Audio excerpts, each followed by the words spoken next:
Minutes after takeoff, the first missile hits, and seconds later, the second one strikes. 176 people are dead, killed not by enemies, but by the country they were leaving. When modern militaries kill their own, it's not just tragic, it's systematic. Broken communication, paranoid operators, computers making deadly decisions in moments. Iran shooting down passenger planes. America vaporizing its own Black Hawks. These are the friendly fire disasters that expose a terrifying truth. Sometimes the most dangerous force on any battlefield is your own side.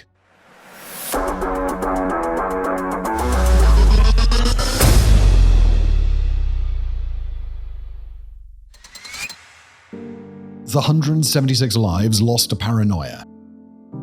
So, a Boeing 737 lifts off from Tehran's runway into the pre-dawn darkness. In moments, the first missile strikes. After that, a second. Ukraine International Airlines Flight 752 becomes a falling inferno. 0 survivors. It's January the 8th, 2020, just 5 years ago, 6:12 a.m. The plane has barely climbed for 3 minutes out of Imam Khomeini International Airport outside of Tehran.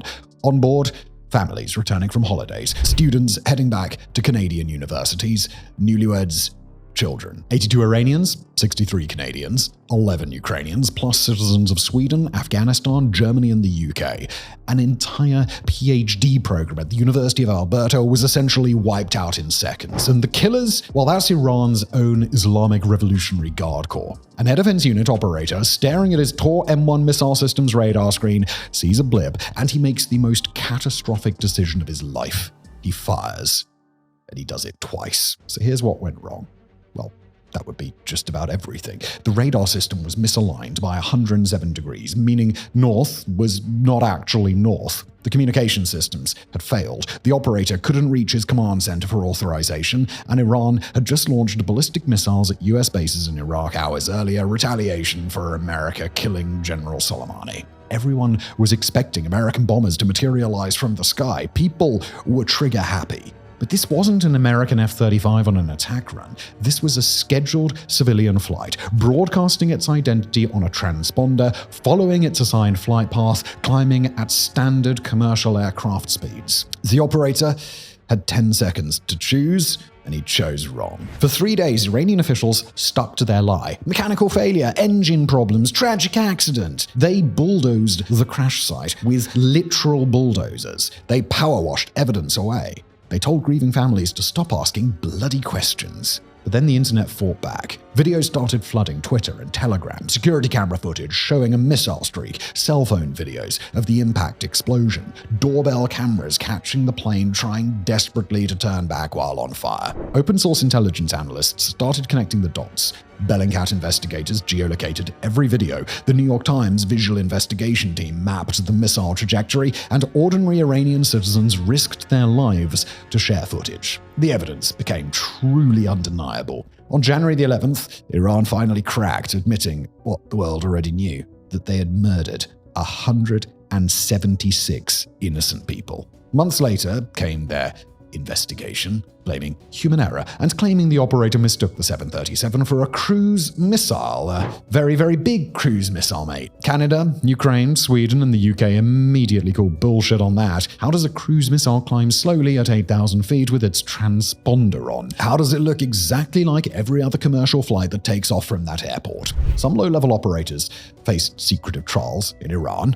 There was no transparency, though. There was no justice. The families are still fighting. They are still demanding answers 5 years later. Multiple countries are pursuing legal action against Iran in international courts. But here's what really happened. A paranoid military apparatus with broken equipment and worse training gave a panicked soldier the power to execute 176 people without asking permission. When they got caught, their first instinct was to cover that shit up. The only heroes here are the anonymous citizens with smartphones and the obsessive investigators who refused to let Iran bury the truth along with the bodies.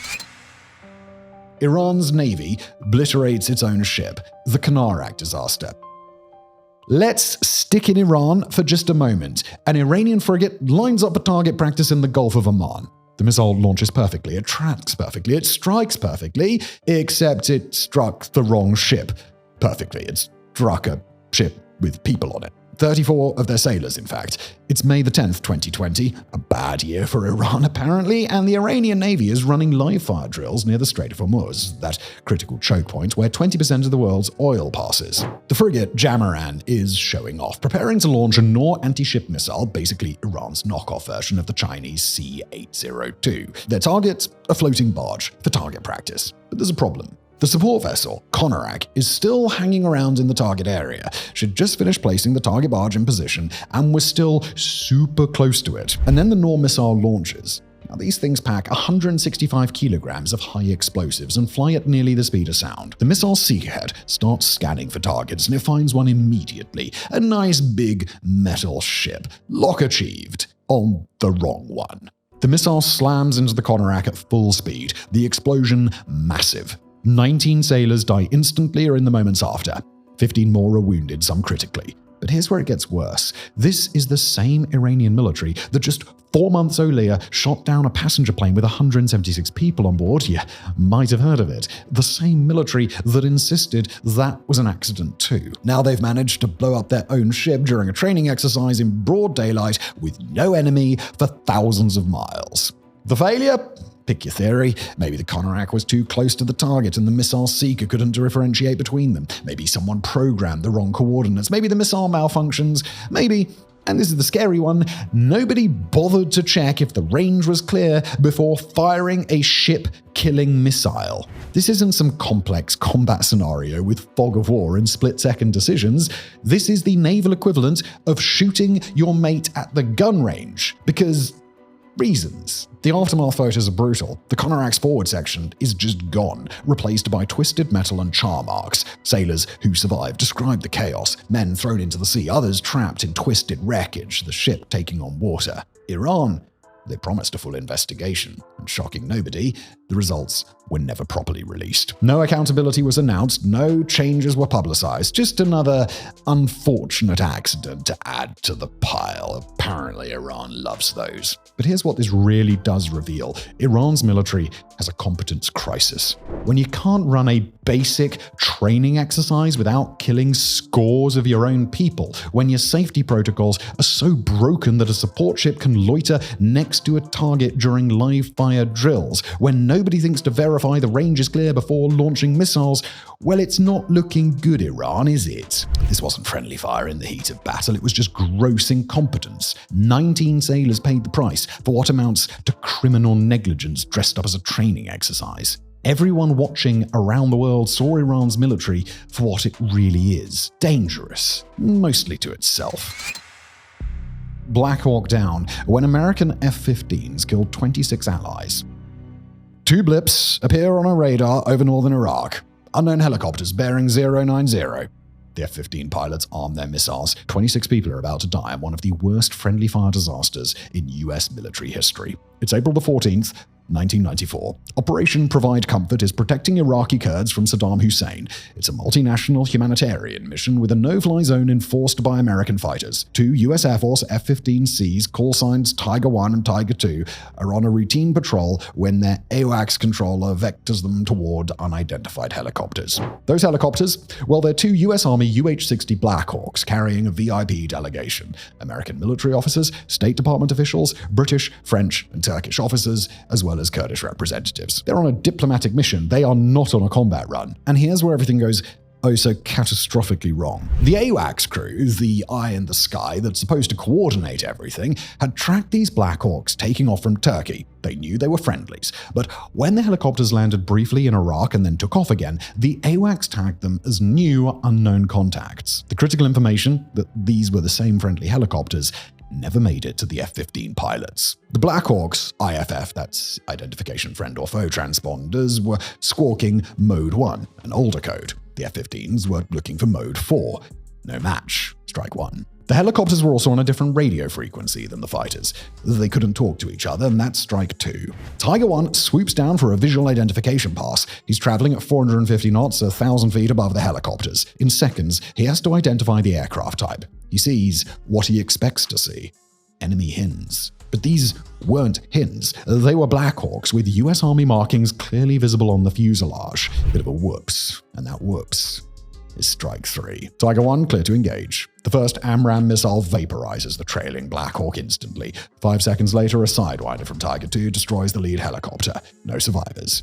26 dead, less than 10 seconds. The investigation that followed was devastating in its findings. This wasn't one failure, it was a cascade of them. The AWACS crew had missed multiple radio calls from the Black Hawks identifying themselves. The F-15 pilots had rushed their visual identification. The helicopter crew hadn't switched to the right frequencies. The Air Force ran multiple investigations. Criminal charges were even filed against several AWACS crew members, though most were acquitted or had charges dropped. One officer received a letter of reprimand, and that's it. 26 deaths, one letter. But you see, here's what separates this from the other friendly fire disasters that we mentioned so far, the ones in Iran. The US military actually learned from this. They revolutionized their identification procedures. They mandated unified communications protocols. They redesigned how AWACS crews track and relay information. They created new training scenarios specifically based on this incident. The Black Hawk shootdown became required reading at military academies, not hidden or classified, but dissected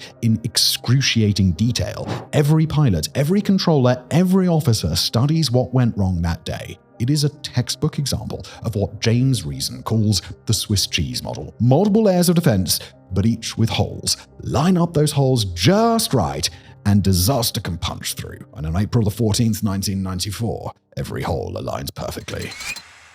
HMS Cardiff kills 4 British soldiers. The Falklands' deadly secret. A British Gazelle helicopter flies through the darkness over East Falkland, ferrying supplies between positions. Below, HMS Cardiff's Sea Dart missile system tracks the aircraft. Hostile contact confirmed. Missile launches. 4 British soldiers are seconds from death at the hands of their own navy. It's June the 6th, 1982. The Falklands War is in full swing. HMS Cardiff, a Type 42 destroyer, is positioned off East Falkland with her radar scanning for Argentine aircraft. They're expecting enemy Hercules transports or attack helicopters. They're primed to kill. Army Air Corps Gazelle XX-377 appears on their scope, flying a routine nighttime supply run from Fitzroy to Bluff Cove. It's just another standard run for the crew. Well, that is until a Sea Dart missile traveling at Mach 3 vaporizes them. Here's the catastrophic chain of failures that killed them. The Gazelle's IFF, their friend off Othing, was turned off. Why? Because British Rapier surface-to-air missile sites kept locking onto friendly helicopters when their IFF was active. The Army solution? Turn it off. But nobody told the Navy. HMS Cardiff had no idea British helicopters were operating in their engagement zone that night. The Army didn't inform the Navy about the flight. The Navy didn't know to ask. 2 branches of the same military fighting the same war on the same island, completely failing to communicate. The Cardiff's crew didn't understand that their Sea Dart system, designed for high-altitude bombers over open ocean, could track and engage low-flying helicopters over land. They thought they were safe from making this exact mistake. When the Gazelle appeared on radar, moving at helicopter speed, at helicopter altitude, following no known friendly flight path, with no IFF signal, the Cardiff's warfare officers made the logical conclusion: it's an enemy helicopter. It's go time. Fire the missile. The immediate aftermath was even worse. The families were told their loved ones died from enemy action. The military knew it was friendly fire within days, but kept quiet. It took a board of inquiry and years of pressure before the Ministry of Defense finally admitted the truth. The Royal Navy had killed its own. The board's findings were damning. This wasn't fog of war. It was an institutional failure. The Army and Navy were operating with different procedures, different communication systems, different situational awareness. The left hand didn't even know the right hand existed, let alone what it was doing. The fixes came in too late for those 4 soldiers. Joint operation procedures were completely rewritten. IFF policies were standardized across all branches. Integrated air defense training became mandatory. The services were forced to actually talk to each other. But here's what makes this worse than a simple mistake. The cover-up. The British military brass knew almost immediately that Cardiff had shot down the Gazelle. Instead of owning it, they let families believe their sons and husbands were killed by the enemy. Some families didn't learn the truth for years. The Gazelle incident exposed a fatal flaw in British military doctrine. You can't run joint operations with separate forces. When the Navy doesn't know what the Army's doing, when nobody's sharing the air picture, when your own missile systems don't recognize your own aircraft, you're going to end up fighting yourself. 4 British soldiers died not from Argentine missiles or bullets, but from their own side's spectacular failure to perform the most basic military function: communication. HMS Cardiff's Sea Dart worked perfectly that night. Everything else failed. Catastrophically. when a B-1 bomber killed 6 allies, the Zabul disaster. Green Berets are pinned down in the Afghan darkness, Taliban fire pouring in from a compound 30 meters away. They call for close air support. A B-1B Lancer responds, drops 2 500-pound bombs. The explosions are perfect, except they hit the wrong compound and 6 friendlies die instantly. It's June the 9th, 2014, Zabul province, Afghanistan. A joint US-Afghan special operations team is conducting a security patrol when Taliban fighters ambush them. The firefight is intense. The Joint Terminal Attack Controller, or JTAC, on the ground starts working up an airstrike. Above them, a B-1B bomber circles at 12,000 feet, its sniper targeting pods scanning the ground below. The crew can see buildings, vehicles, heat signatures. What can't they see? Well, that's infrared strobes marking friendly positions. And this is the critical failure that's about to kill 6 people. The B-1B's sniper pod literally cannot detect IR strobes. The ground team doesn't know this. The aircrew assumes the ground team does. Nobody confirms what anybody can actually see. The JTAC is trying to talk the bomber onto the enemy compound. It is chaos, gunfire, explosions, multiple radio nets, urgent calls for fire. He's using a handheld GPS, trying to calculate coordinates while bullets fly overhead. The B-1 crew is looking at their screens, trying to match what they're hearing to what they're seeing. We're marking our positions with IR strobes. Copy, got your position. Except they didn't get the position. They can't. The bomber crew thinks they've identified the friendly position based on other visual cues. They haven't. They've identified the wrong compound. The JTAC passes coordinates. In the confusion, stress, and darkness, a fatal error creeps in. The coordinates are checked, they're double-checked, they're confirmed, and everyone agrees. The B-1's cleared hot. 2 GBU-38 Joint Direct Attack Munitions release.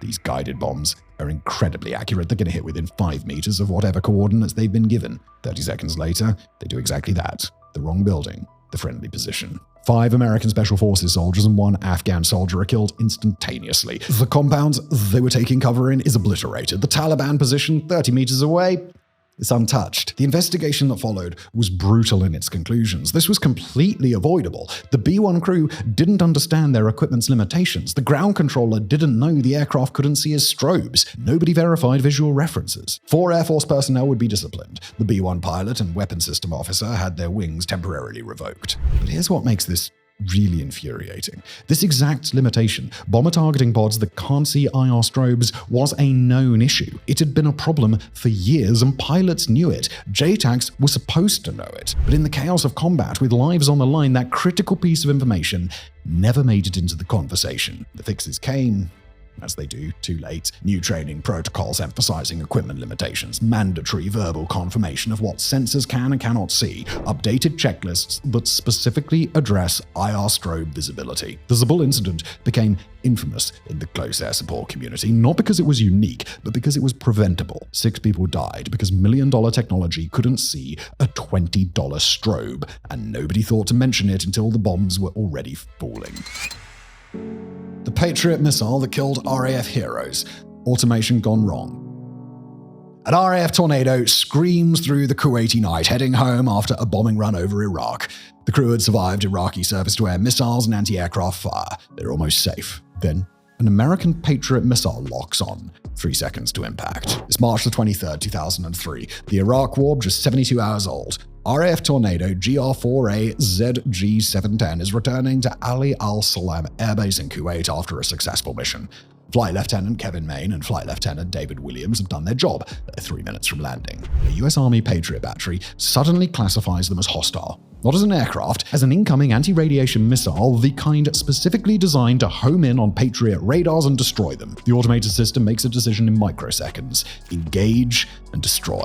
The Patriot fires. The British crew don't have a chance. Here's the cascade of failures that killed 2 Allied airmen. The Tornado's IFF transponder wasn't responding properly to the Patriot's interrogation. Maybe it was malfunctioning, maybe it was on the wrong mode, maybe the crypto keys weren't synced. Nobody's gonna know because the evidence was vaporized. The Patriot system was operating on near autonomous mode with aggressive self-defense rules of engagement. If it thought something was threatening it, it would kill first and ask questions never.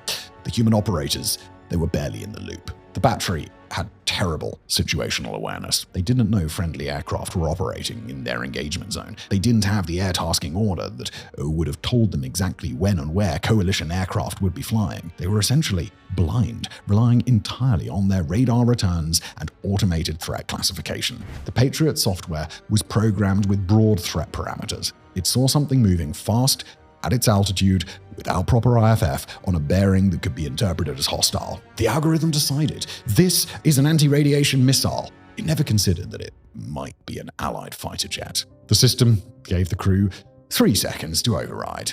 3 seconds to realize their $1 million defensive system was about to kill its allies. 3 seconds to process what was happening and hit abort. They didn't make it. The investigation that followed was thorough and damning. The UK Board of Inquiry identified multiple contributory factors, but the core issue was clear. The US Army was running an automated killing machine without proper integration with coalition air operations. The recommendations? Mandatory IFF checks before every mission, new routing procedures to keep aircraft away from trigger-happy Patriots, embedded liaison officers at every battery, updated doctrine for automated engagement. But here's what makes this particularly tragic. The Patriot system was working exactly as it was designed. It was programmed to protect itself aggressively because in Gulf War I, Patriots had failed to stop Iraqi Scuds. The Pentagon solution?